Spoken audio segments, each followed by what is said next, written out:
दलितों के लिए बराबरी की बातें करना आसान है और उन्हें बराबरी का दर्जा देना बहुत मुश्किल है। अछूतों को समाज में बराबरी का दर्जा देने के लिए आरक्षण के सवाल पर सभा बंटी हुई थी। ऐसे कई सदस्य थे जो ऐसा मानते थे कि अगर आरक्षण को लागू किया गया तो देश अगड़ों और पिछड़ों में बंट जाएगा। इसीलिए सार्वजनिक तौर पर भी और निजी तौर पर भी आंबेडकर को यह समझाने का प्रयास चल रहा था कि आप आरक्षण की मांग को छोड़ दीजिए। भीमराव, आपसे एक बात करनी थी। जी बोलिए। आपने तो देखा ही है सभा में कितने लोग सरकारी नौकरियों में आरक्षण का विरोध कर रहे हैं। अब अगर शेड्यूल कास्ट और शेड्यूल ट्राइब वालों को आरक्षण दिया गया तो आप तो जानते ही हैं फिर सिख, ईसाई, पारसी, मुसलमान कोई पीछे नहीं रह जाएगा। हाँ, मगर सिख, ईसाई, पारसी, मुसलमान या किसी और का मुकाबला अनुसूचित जनजातियों के साथ नहीं हो सकता। ये सारी जातियां पैसे वाली भी हैं और सोशली सिक्योर्ड भी। ठीक बात है, पर अगर एक बार आरक्षण का दरवाजा खुल गया तो देखिएगा सभी लोग अपना हक मांगेंगे और हिंदुओं के लिए सरकारी नौकरियों में जगह नहीं बचेगी, जबकि संख्या में वो सबसे ज्यादा है। आप चाहते क्या हैं? सिर्फ मैं ही नहीं, सरदार पटेल भी यही चाहते हैं कि हो सके तो संविधान में आरक्षण की बात ही हटा दी जाए। मेरे रहते संविधान से आरक्षण नहीं हटने वाला, चाहे आप कितना भी जोर लगा लें मुंशी जी। पर कोई रास्ता तो हो सकता है ना? हाँ, एक रास्ता है। मैं ही हट जाता हूं संविधान की ड्राफ्टिंग कमेटी से। अरे फिर आप लोग जैसा चाहें वैसा संविधान बना लीजिएगा। सुनिए भीमराव सुनिए तो। डॉक्टर आंबेडकर को लगा कि जिन दलितों की लड़ाई वो लड़ रहे हैं, अगर उनको ही जीने का अधिकार नहीं दिला पाए तो फिर संविधान सभा में रहने का फायदा क्या है।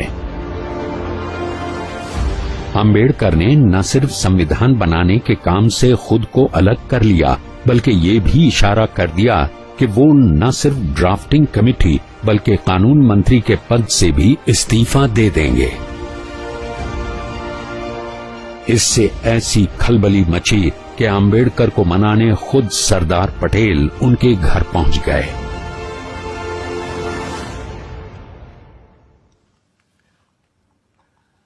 मुंशी जी की बातों से आप नाराज हो गए भीमराव? लेकिन वो तो आपकी बात लेकर आए थे मेरे पास, इसीलिए मैंने कहा कि मैं ही ड्राफ्टिंग कमेटी से हट जाता हूं। आप तो जानते हैं कांग्रेस क्या पूरे भारत में दूसरा और कोई है ही नहीं जो हमारे संविधान को आकार दे सके। खुद बापू भी यही कहा करते थे। लेकिन आप उनकी बात मानते कहां हैं पटेल जी? गांधी जी पिछड़ों को रिजर्वेशन देने की मेरी तजवीज से सहमत थे। पंडित नेहरू ने तो खुद पंडित होते हुए भी यह कहा कि सदियों से हिंदुओं ने निरीह अछूतों और आदिम जातियों को बेबसी, दरिद्रता और अशिक्षा में रखा। फिर अगर हमें उन्हें सबके साथ बराबर लाना है तो हमें उन्हें स्पेशल ट्रीटमेंट देना ही होगा।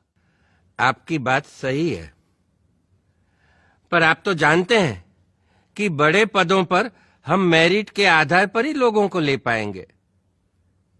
तो फिर क्लर्कों की नौकरी के लिए इतना बड़ा जोखिम उठाना? जोखिम? मुझे तो इसमें कोई खतरा नजर नहीं आता। खतरा यह है कि अगर हमने एक विशेष वर्ग को आरक्षण दे दिया तो बाकी के लोग भी आरक्षण की मांग करेंगे और भारत भर में जातिवाद का यह जहर फैलता जाएगा। जहर तो हमने पिया है सदियों से और फिर भी हम जिंदा हैं। रीढ़ की हड्डी तोड़ डाली आप लोगों ने हमारी, फिर भी हम लोग खड़े हैं। अरे एक बार हमें अपने बराबर आने का मौका तो दीजिए पटेल जी, फिर देखिए कैसे हम आगे निकल जाते हैं। और यह काम बिना आरक्षण के नहीं होगा। अगर फिर भी मेरी बातें आपको जहरीली लग रही हैं तो मैंने अपना इस्तीफा तैयार रखा है, आप खुद लेते जाइएगा। मैं बड़ा जिद्दी आदमी हूं आंबेडकर जी, लेकिन मूर्ख नहीं हूं। किसान हूं। देखकर ही बता सकता हूं कि कौन सा बीज कल मुझे अच्छी फसल देगा।